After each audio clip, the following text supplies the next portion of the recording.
నమస్తే. తెలంగాణ రాష్ట్రంలో మరొక కొత్త రాజకీయ పార్టీ పురుడు పోసుకుంది. కల్వకుంట్ల కవిత ఆధ్వర్యంలో ఈరోజు ఒక కొత్త రాజకీయ పార్టీకి అంకురార్పణ జరిగింది.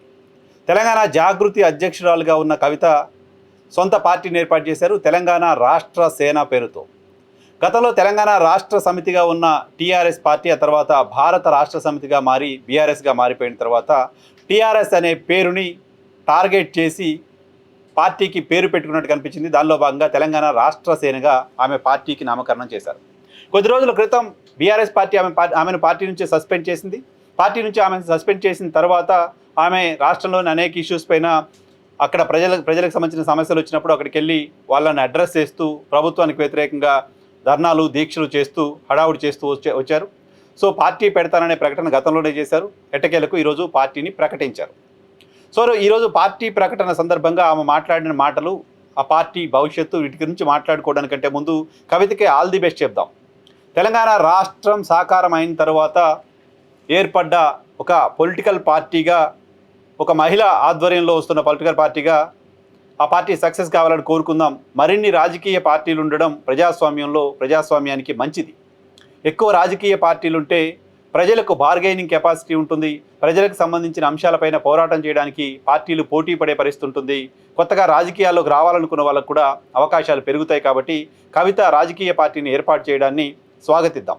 తెలంగాణ రాష్ట్ర ఏర్పాటు తర్వాత వైఎస్ షర్మిలారెడ్డి కూడా తెలంగాణలో రాజకీయ పార్టీని ఏర్పాటు చేసినప్పటికీ ఆమె ఏర్పాటు చేసిన రాజకీయ పార్టీని తెలంగాణ ప్రజలెవరూ పెద్దగా సీరియస్గా తీసుకోలేదు.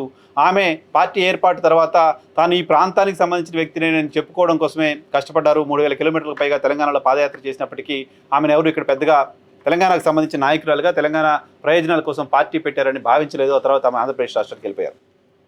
సో ఒక సీరియస్ ఎఫర్ట్ కవిత వైపు నుంచి జరిగింది పార్టీ పెట్టడం ద్వారా. సో ఆమె మహిళా రిజర్వేషన్లకు సంబంధించిన బిల్లు, మహిళా రిజర్వేషన్లకు సంబంధించిన చర్చ దేశవ్యాప్తంగా ఉన్న నేపథ్యంలో మహిళ తెలంగాణ రాజకీయాల్లోకి రావడం, తెలంగాణ రాజకీయాల్లో పార్టీ పెట్టడం ఆహ్వానించదగ్గ పరిణామమే ఇంతకుముందు చెప్తున్నట్లుగా. అయితే ఈ పార్టీ ఎవరిని టార్గెట్గా చేయబోతోంది, ఈ పార్టీ లక్ష్యం ఏంటి అనేది న్యాచురల్గా చర్చ ఉంటుంది. ఈ పార్టీ లక్ష్యం ఆమె చెప్తున్నారు, తెలంగాణకి నేను కాబోయే సీఎం నేనే, నెక్స్ట్ సీఎం నేనే అవుతా, మహిళా సీఎం నేనే అవుతా అంటూ ఆమె చెప్తున్నారు. అదే సమయంలో తెలంగాణ రాష్ట్రం ఏర్పడింది కానీ తెలంగాణ ఉద్యమ ఆకాంక్షలు ఇంకా నెరవేరలేదు అని చెప్తున్నారు. తెలంగాణ ఉద్యమ ఆకాంక్షలు నెరవేరలేదు కాబట్టి వాటిని నెరవేర్చడం కోసం తాను కష్టపడతానని చెప్తూ వస్తున్నారు.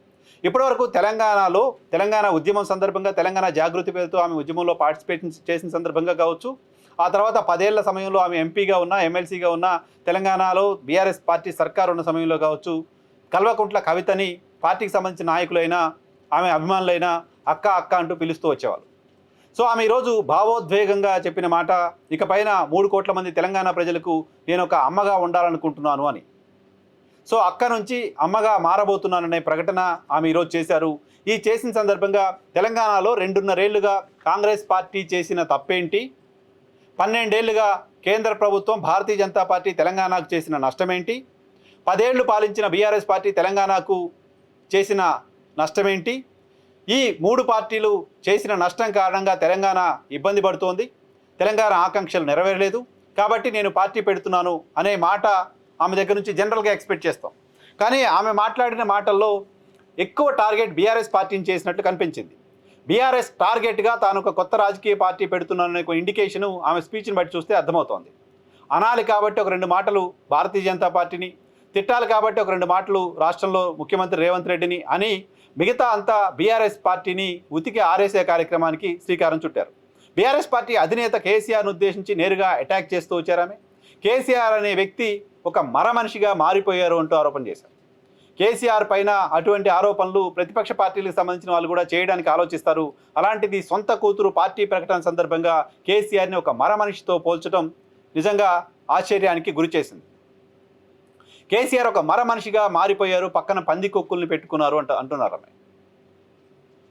కేసీఆర్తో కలిసి తెలంగాణలో 10 ఏళ్ల పాటు బీఆర్ఎస్ సర్కారు ఉన్న సమయంలో కేసీఆర్తో పాటే ఉండి 10 ఏళ్ళు పునర్నిర్మాణం చేస్తున్నామని చెప్పి, పునర్నిర్మాణం చేశామని చెప్పి, కాళేశ్వరం అద్భుతం అని చెప్పి, తెలంగాణ ప్రయోజనాలు, తెలంగాణ ఆకాంక్షల్ని బీఆర్ఎస్ సర్కార్ నెరవేరుస్తుందని చెప్పి 10 ఏళ్ల తర్వాత అధికారం కోల్పోయిన 2.5 ఏళ్ల తర్వాత పార్టీ నుంచి ఆమెను బయటికి పంపించిన తర్వాత ఇప్పుడు వచ్చి 10 ఏళ్లలో తెలంగాణలో బీఆర్ఎస్ పార్టీ చేసిందేం లేదు, ఉద్యమాకాంక్షలు నెరవేర్చలేదు అని ఆమె మాట్లాడడం కొంచెం అబెట్గా ఉంది.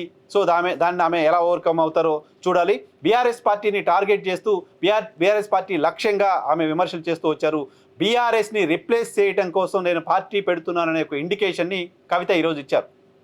రాష్ట్రంలో కాంగ్రెస్ సర్కార్ని దింపడం కంటే కేంద్రంలో ఉన్న భారతీయ జనతా పార్టీ విభజన హామీలకు సంబంధించి వాటిని అమలు చేయలేదు, ఇంకేదో చాలా ఇష్యూస్ కేంద్రంలో ప్రభుత్వం ఉంది కాబట్టి రాష్ట్ర ప్రయోజనాలకు సంబంధించి కేంద్రం చేయాల్సింది చాలా ఉంటుంది, అది చేయలేదనే విమర్శ గతంలో బీఆర్ఎస్ కావచ్చు, ఇప్పుడు కాంగ్రెస్ పార్టీ చేస్తుంది కాబట్టి సో దానికి సంబంధించిన అంశంపైన మాట్లాడుతూ ఉండొచ్చు. కానీ ఇప్పుడు అధికారంలో లేని ఒక ప్రతిపక్ష పార్టీని టార్గెట్ చేస్తూ ఆమె మాట్లాడిన మాటలు చూసిన తర్వాత నేను బీఆర్ఎస్ పార్టీ నుంచి బయటకు వచ్చాను కాబట్టి, ఉద్యమంలోనూ టీఆర్ఎస్ పార్టీతో కలిసి పనిచేశాను కాబట్టి నాకు సంబంధించిన అనుచరులు, నాకు సంబంధించిన నెట్వర్క్, నాకు సంబంధించిన ఓట్ బ్యాంకు, నాకు సంబంధించిన మొత్తం బలగం అంతా అక్కడే ఉంది కాబట్టి అక్కడి నుంచి వాళ్ళని తెచ్చుకోవాలి. ఎలా అక్కడి నుంచి వాళ్ళని తెచ్చుకోవాలంటే ఆ నాయకత్వం మంచిది కాదని చెప్పాలి, ఆ నాయకత్వాన్ని టార్గెట్ చేయాలి, ఆ నాయకత్వం పైన విమర్శలు చేయాలి, ఆ నాయకత్వం అండర్లో మీరుంటే మీకేం ఉపయోగం లేదు, తెలంగాణకి ప్రయోజనం లేదని చెప్పాలి.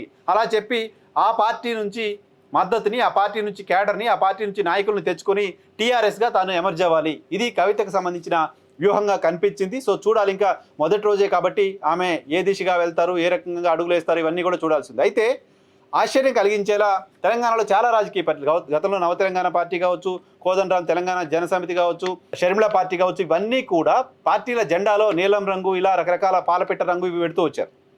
కానీ కవిత పసుపు పచ్చ రంగు తన పార్టీ జెండాలో ఉండేలా చూసుకున్నారు.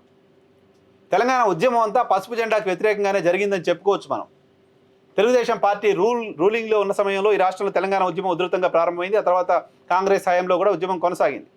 తెలంగాణకి మొదటి శత్రువు చంద్రబాబు, తెలుగుదేశం పార్టీ అంటూ కేసీఆర్ మాట్లాడడం తెలంగాణ ప్రజలకు గుర్తుంది. సో పసుపు జెండా తెలంగాణ జెండా కాదు అంటూ అప్పుడు తెలంగాణ ఉద్యమకారులు మాట్లాడడం గుర్తుంది. కానీ ఆమె జెండాలో మాత్రం పసుపు రంగు ఉండేలా చూశారు. పసుపు రంగు కేవలం తెలుగుదేశం పార్టీ పేటెండా, తెలుగుదేశం పార్టీ మాత్రమే పెట్టుకోవాలి, ఇంకోరు పెట్టుకోకూడదు అంటే పెట్టుకోవచ్చు. కానీ సో అది ఆశ్చర్యంగా అనిపించింది, కొత్తగా అనిపించింది పసుపు రంగు తన జెండాలో పెట్టుకోవడం. సో తమిళనాడులో కూడా డిఎంకే పార్టీకి పసుపు కలర్ ఉంటుంది, ఇక్కడ తెలుగుదేశం పార్టీకి అటువంటి కలర్ ఉంటుంది. తెలంగాణలో కూడా పసుపు రంగుతో కూడిన ఒక కొత్త జెండా, కొత్త పార్టీ పేరుతో తెరపైకి వచ్చింది. కవిత భవిష్యత్తు అడుగులు ఏ దిశగా ఉంటాయి, ఆమె ఈరోజు మాట్లాడిన మాటలు బట్టి చూస్తే మాత్రం తన టార్గెట్ బీఆర్ఎస్ పార్టీని రిప్లేస్ చేయడం తెలంగాణ రాజకీయాల్లో అనేది కనపడింది ఆమె స్పీచ్ చూసిన తర్వాత.